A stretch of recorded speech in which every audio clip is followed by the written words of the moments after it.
Hello, cats and kitties. It's Terry Lee here, and today we're going to be talking some true crime.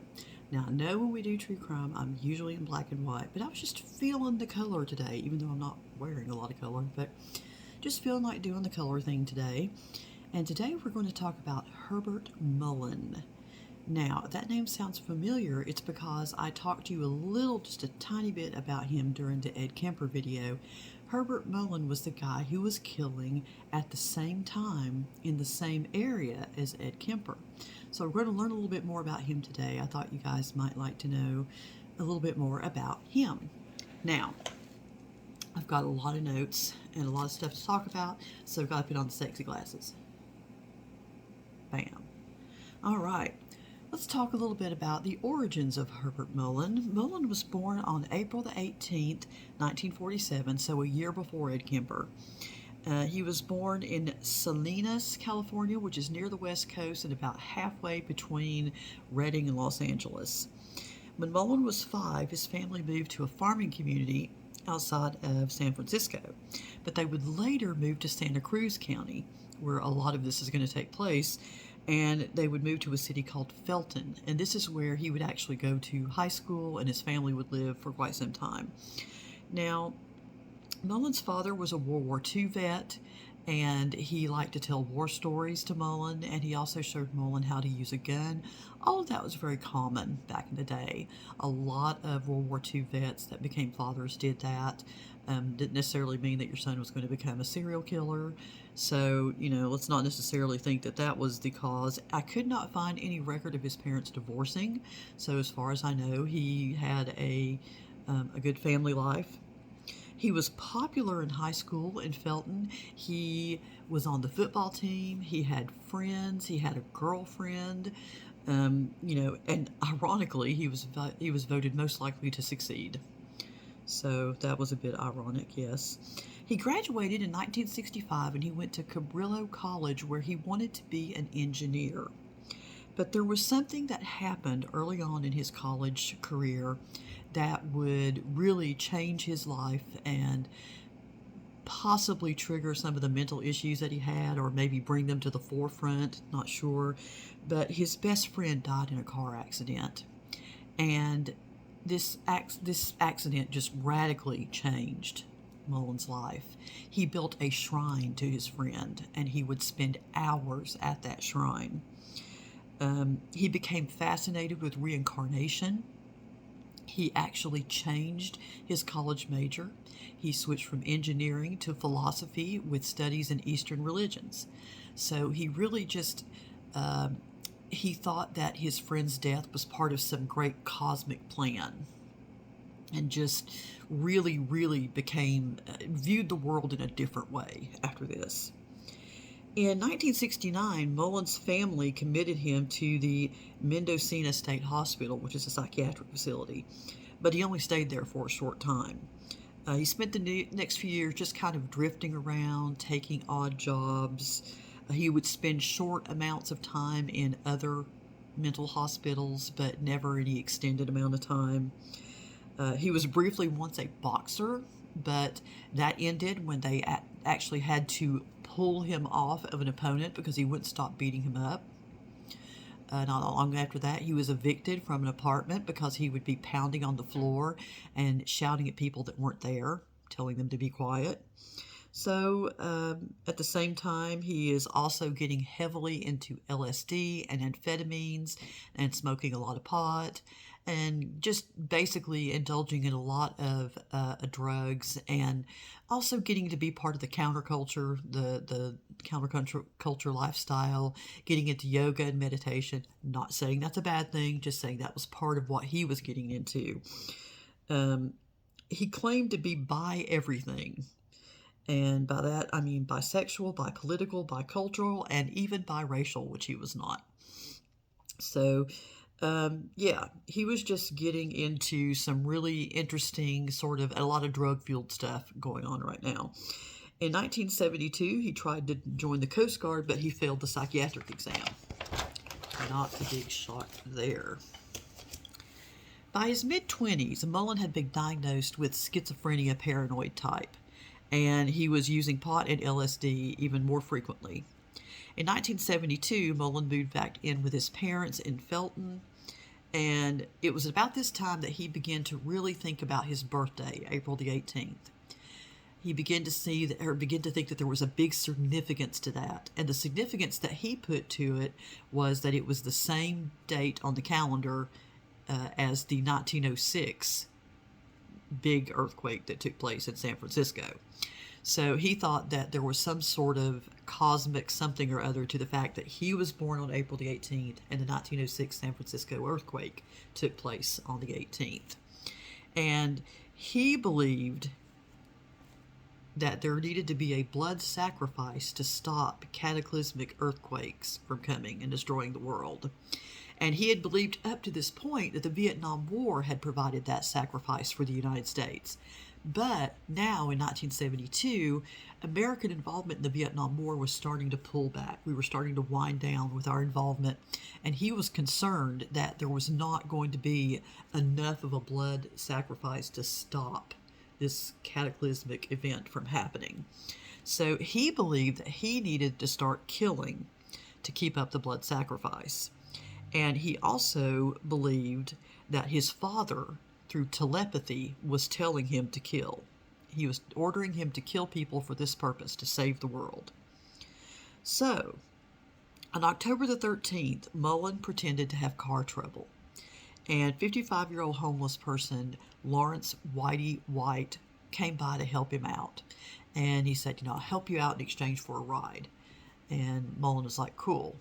So while White was leaning over the car, looking into the engine to see what was going on, Mullin came up behind him and bashed him over the head with a baseball bat, killing him. And he dragged his body into the woods, and he would later say that Lawrence Whitey White looked like the biblical Jonah to him. And he felt like that White had sent him a telepathic message that said, kill me so that others will be saved. So obviously we have some delusions going on here. And then only a few days later, Mullin said his father told him telepathically to kill again because an earthquake was coming. Mullin killed 24-year-old hitchhiker Mary Guilfoyle by stabbing her in the chest. He drug her into the woods, opened her stomach, took out her organs, and draped them over tree branches so he could see them. This is the only record I could find of him mutilating a body. Generally speaking, this did not happen. On November the 2nd, 1972, Mullin started to have doubts about his mission, beginning to think, is this really my mission that I have to kill to save the earth? So he went to go see a priest at St. Mary's Catholic Church in Los Gatos, which is in Santa Clara County. And he thought, while in the confessional booth, that Father Henry Tomei wanted to be his next victim. He felt that Father Tomei had told him, I want to be your next sacrifice. I want to be your next victim. So he stabbed Father Tomei in the confessional booth and then ran away. Did it in broad daylight, didn't try to hide it or anything, just ran. And it was quite some time before people realized what had happened, so he got away.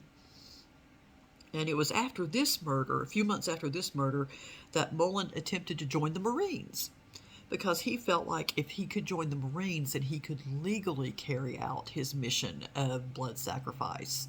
Unfortunately, amazingly, we'll say, he passed the physical and the psychiatric exam. Unfortunately for him, and fortunately for a lot of other people, he was turned down because of his arrest record. He wouldn't sign off on it, became very belligerent about that, and the Marines said, no, thank you. So, probably a lot of people dodged a bullet literally in that. In January 1973, Mullin drove to an isolated group of cabins in Santa Cruz County. He was looking for a former teammate of his. His name is Jim, and I'm guessing on this, Gianera is what I believe the last name is. Jim Gianera had first given Mullin pot to smoke. And so he was looking for him because he had given him pot to smoke, and he blamed him for getting hooked on drugs and getting further into drugs. So he was looking for him. Well, he knocked on a cabin door, and a woman named Kathy Francis answered, and she said no, the cabin he was looking for was a few doors down. Then, according to Mullin, Kathy told him that she and her children wanted to be sacrifices to save the world. So he shot Kathy and her two sons, David, who was 9, and Damon, who was 4. He then went looking for Jim Gianera's cabin, found him, had the discussion with him where he blamed him for starting him on drugs, then shot him and his wife.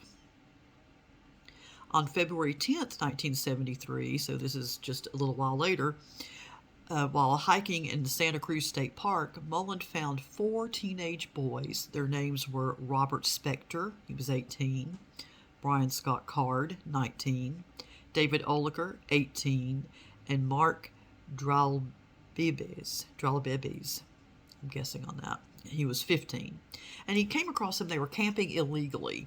And he posed as a park ranger, and he told them that they needed to leave the forest because they were polluting it. And they largely ignored him. They were just like, no. But he came back the next day, and he shot all 4 boys in the head. He took the rifle that they had with them, and he took $20 from them.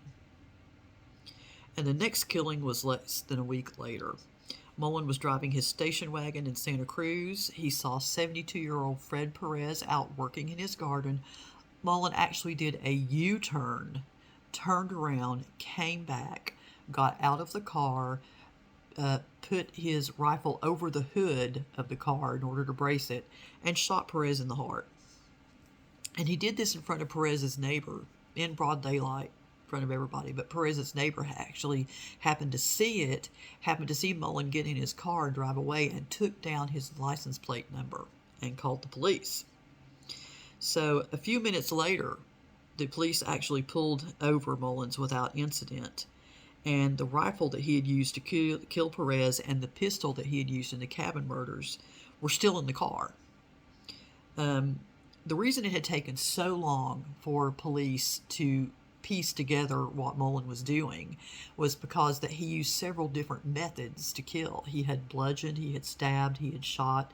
A lot of times serial killers use the same method. Not to mention the fact that, as we had mentioned in my previous video, Ed Kemper was killing at the same time. So there were 2 serial killers, and it was difficult for the police to figure out what was going on. Let's see. I got lost in my notes there for a minute. I'm terribly sorry. Mullins admitted to all of the murders, and on July the 30th, the Santa Cruz DA charged him with 10 murders. Since Mullin had confessed, really the only thing that needed to be determined was whether or not he was sane. Now, I think we all can agree he's far from sane, but we're talking legally sane. And in order for a person to be found legally sane, it has to be shown that they had premeditated and known that the action that they did was wrong. And he had premeditated some of the murders. He had premeditated Jim Gianera's. He had premeditated Whitey White's because he had pretended to have car trouble. He had drugged some of the bodies into the woods, trying to cover up his tracks. So he wound up being indicted for 2 first-degree murders, premeditated, and 8 second-degree murders in Santa Cruz. He was found legally sane at the time of the killings, and he was found guilty on all counts. It took a Santa Cruz jury 14 hours to find him guilty on all counts. Now, this wasn't the only murder that he was charged with, the only county in which he was charged with murder. Los Gatos, where the priest was killed, was in Santa Clara County. So he actually, on December 2nd, went ahead and pled guilty to that murder and was charged with second-degree murder. It was seen as more as kind of a spree killing. He didn't go there with the intent to murder, but once he started, he intended for Father Torme to be dead. So he was 26 years old at the time that he was adjudicated for all of these murders. Now, if you're counting, and you might very well be, you will find 11 murders, but it is said in all of the records that he is guilty of 13. The only way that I can come up with 11 as opposed to 13 is if they did not charge him for the deaths of the two children, Kathy Francis's children. I don't know why they wouldn't charge him for that, but if you take those two out, then it does wind up being the 11 that he is pled guilty to. So I'm not exactly sure about that. I couldn't find in my records why it was only 11. But there you go. But if you count up the actual number of victims and you look at the sources, they say 13. I guess at that point it doesn't really matter, because being found guilty of 11 murders is going to definitely get you some serious prison time. But, if I were the family of the people who weren't included in the charges, whether it be the kids or whoever, I would really want to know what was going on there. So, Mullins was sentenced to life in prison. No surprise there. This is again at the same time when there's no death penalty, so life in prison was the maximum he could have gotten. He was for a short time in prison with Ed Kemper, believe it or not, in Vacaville. And while there, Kemper kind of experimented on him. Apparently, Mullin liked to sing, and apparently he liked to sing at times that other prisoners necessarily didn't want him to sing. So Kemper found out that Mullin liked peanuts. And if Mullin would sing without asking permission or wouldn't stop singing, Kemper would throw water on him. If he would stop singing or ask permission to sing, he would get peanuts. So he literally trained him when to sing and when not to sing using behavior modification, according to Ed Kemper. Not a big surprise. We'd already talked about how manipulative Ed Kemper was and how much he knew about psychology and psychiatric things because of his hospitalizations and because of giving tests and assigning appointments to inmates during his hospitalization. So this is not a big surprise that he was using behavior modification on Mullin, but I thought that was interesting. Later, though, Mullin is going to be moved. He's going to go to Mule Creek Prison in Ione, or is it Ione, California, where he was again diagnosed with schizophrenia, paranoid type. He continued to say that his crimes were to save the environment and to save the world. He never wavered from that. And because of that, he was denied parole 8 times, which if you're like me, you're wondering why he was even eligible for parole. I wondered the same thing with Kemper.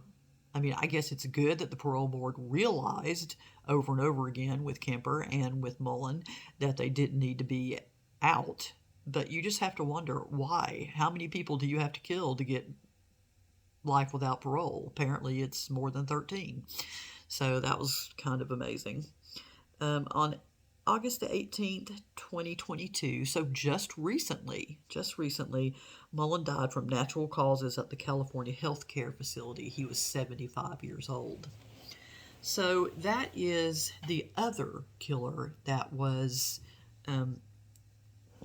active during the time that Ed Kemper was killing. I always just feel a little bit strange when there's someone with paranoid schizophrenia that commits crimes, and we have to say that they're legally sane because they cover up their tracks. But then we also know that they are clearly mentally ill because, he thinks his father's talking to him. He thinks his victims are telling him they want to be sacrifices. He is diagnosed not once but twice with paranoid schizophrenia. And you just have to wonder, would a psychiatric hospital have been better for him? Not saying he needs to get out. Please don't get me wrong. I'm not saying he ever needed to get out. He needed to die where he was, which was in a secure facility. But you wonder, did he get the treatment in prison that he could have used? Did he get the medication he needed? Did he, what kind of psychiatric treatment, if any at all, was happening in Mule Creek Prison? And again, I'm not trying to say that I'm sorry for him per se. I am sorry that there was a mental illness that warped his thinking, and I'm wondering, was there something that could have been done to try to treat him to live an easier life in his confinement? Don't think I want him out. You know, I would definitely not have wanted him out among the people. But I'm just wondering, would there have been a better way to see that he would have gotten the treatment he could have gotten without getting out into the public? I don't know. What do you guys think? Tell me what you think. Well, that is pretty much it. This is a little bit shorter than I usually go, but his his span of killing was not that long, and the trial was kind of just whether he was sane or not, and then he was convicted within 14 hours. So there was a lot that he did, but not a lot of time in which he did it. So that is today's episode video. Next video is probably going to be a role play. It's probably going to be ASMR, soft spoken. So if you've been waiting for an ASMR, that's coming. I've gotten some requests for true crime videos, so I'm taking those under advisement. If you want to put a request in comments, please feel free. Please know that I do not like to do videos where children are harmed. Now, I know that there were 2 children shot in this video, but I don't like to do them where there's lots of graphic detail. So don't give me a thing where there's lots of graphic detail about children or abuse of children, because I'm probably not going to do it. All right, guys, I hope that you're safe. I hope that you're well. I hope that things are going well for you, and I will see you in the next video. Bye-bye.